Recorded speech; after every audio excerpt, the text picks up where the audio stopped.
जो कांड हुआ था उससे भी भयंकर ये नरसंहार था, क्योंकि हमारे पुरखे वहां पर एकत्रित होकर वहां अपने भील प्रदेश की मांग कर रहे थे, लड़ाई लड़ रहे थे।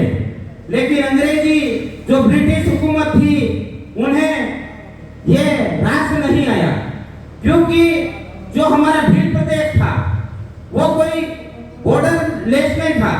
आज जिस प्रकार से हम महाराष्ट्र के हैं अगर तो हम एमपी वाले को बोलते हैं कि ये एमपी के, हम महाराष्ट्र के। यदि हम राजस्थान के हैं तो राजस्थान वाले सोचेंगे कि ये तो एमपी के हैं, महाराष्ट्र के हैं, गुजरात के हैं। ये बॉर्डर लेस नहीं था, क्योंकि हमारा भील कंट्री के नाम से अंग्रेजों के शासन काल और उसके पहले से भील कंट्री के नाम से आज भी नक्शा है। हम देख सकते हैं तो हमारा जो भील प्रदेश था वो एक था, हमारे चारों राज्यों के जो भील थे वो एक थे और एक होकर वो संघर्ष करते थे।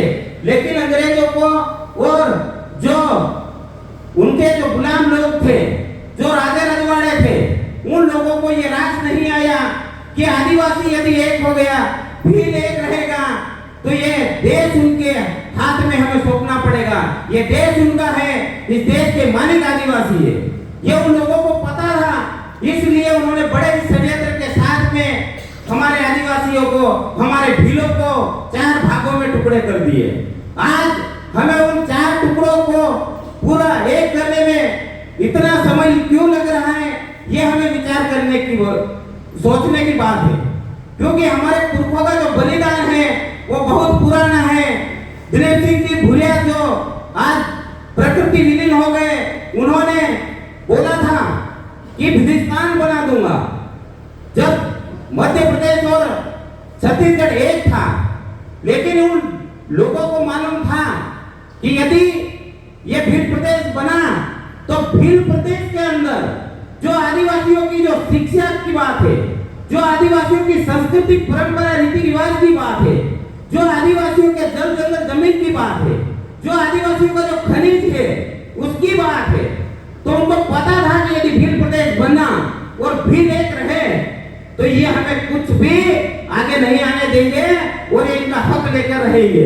ये लोगों को मालूम था, इसलिए इन्होंने बड़े ही षड्यंत्र के साथ में भीलों को और आदिवासियों को 4 भागों में, 4 राज्यों में बंटवारा कर दिया।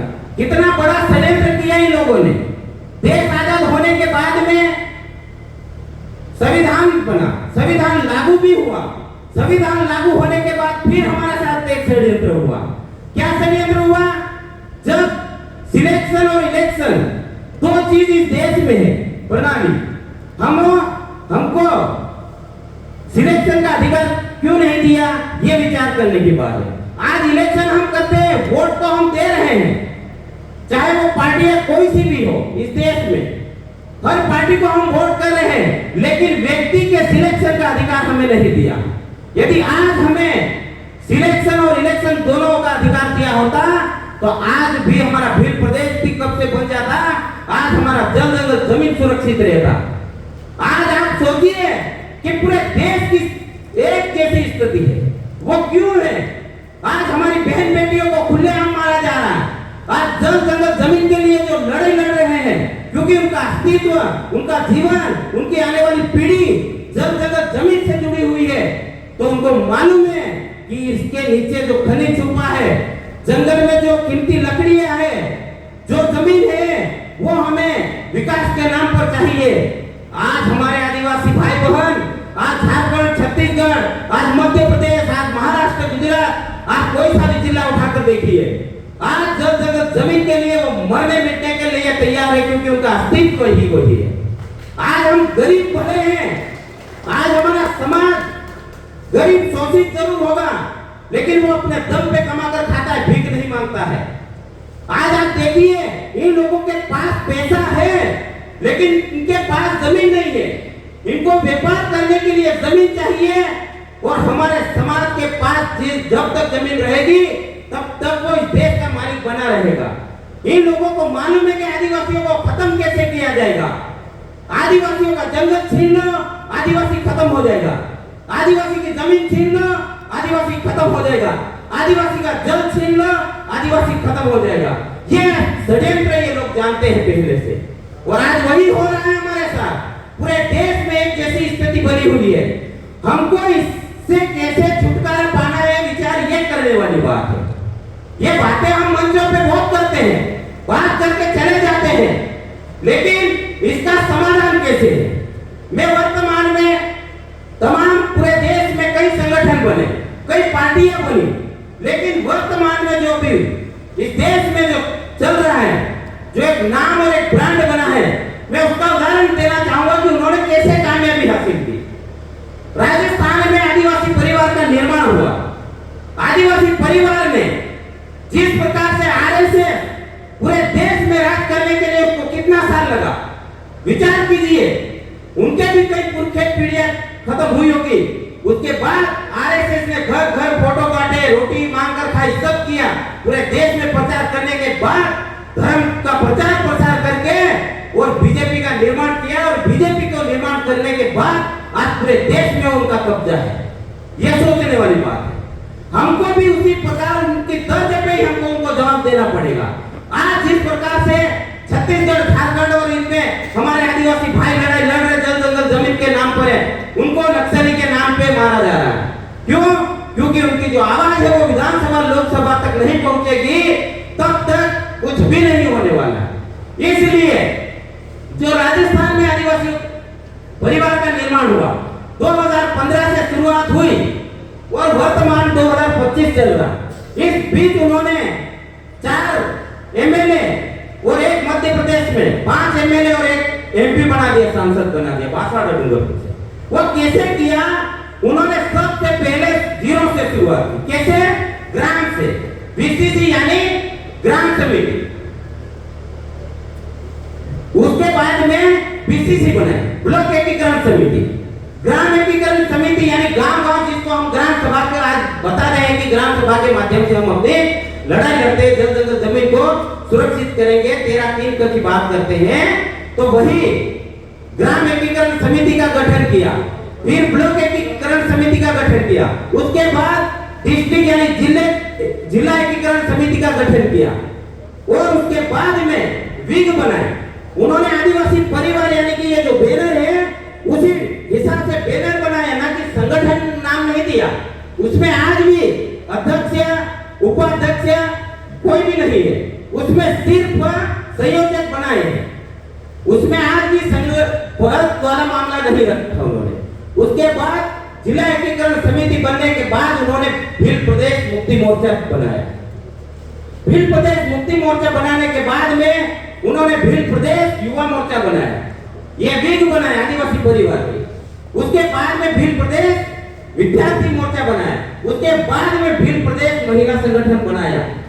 आप सोचिए कि उन्होंने जीरो से शुरुआत की, विग बनाई, ना कि कोई संगठन बनाए, ना कि वो कोई अध्यक्ष नहीं रखा।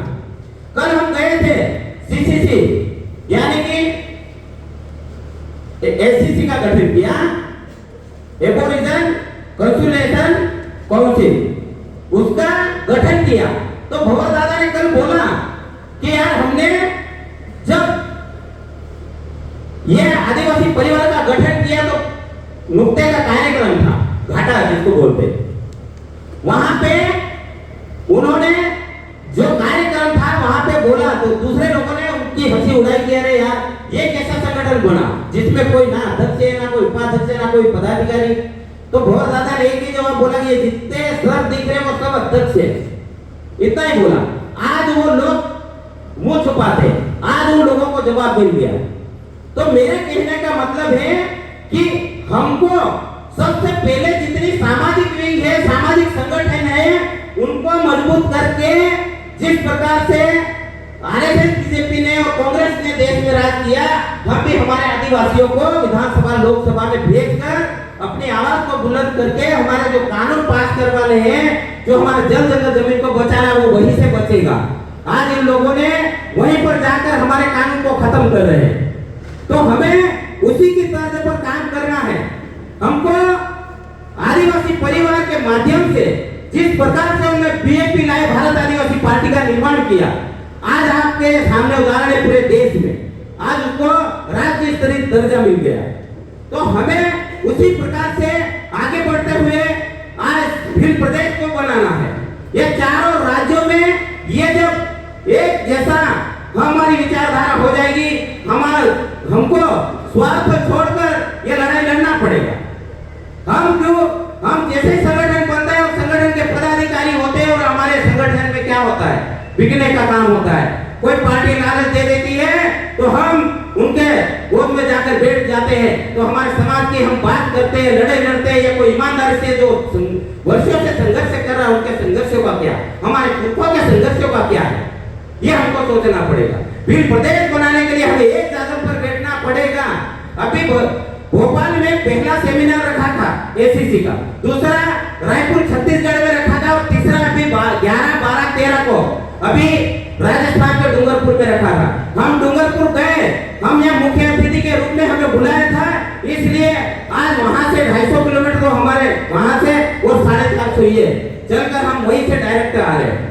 तो हमारा आपसे यही निवेदन है कि वहां 30 संगठन का अलायंस बना है पहले रायपुर में, और अभी पूरे देश के संगठनों का अलायंस बन रहा है कि हम क्या बेहतर कर सकते हैं हमारे देश के लिए, हमारे देश के आदिवासियों को कैसे बचा सकते हैं और हमारे जल जंगल जमीन को कैसे बचा सकते हैं। उसके बाद बहुत सारी बातें, इसी के साथ समय की कमी है, आपने मुझे सुना, मौका दिया, उसके लिए मैं आपको बहुत बहुत धन्यवाद जोहार करता हूँ। जोहार, जिंदाबाद, जय भीम। बहुत बहुत धन्यवाद दामोदर जी, आपने आपका कीमती समय निकालकर जो 4 राज्यों को एक करके भील प्रदेश बनाने की जो बात रखी है, इसके लिए मैं आपको बहुत बहुत धन्यवाद करता हूं। हम मांग नहीं कर रहे हैं, अपना छीना हुआ लेना है हमें, वो है हमारा भील प्रदेश। जय आदिवासी, जय जवान। त्यानंतर मित्र हो, मैं विनंती की हो कापो इन्हें रविदादा पाडवी आहे तो त्या बेन शब्द मनोगत व्यक्त केले।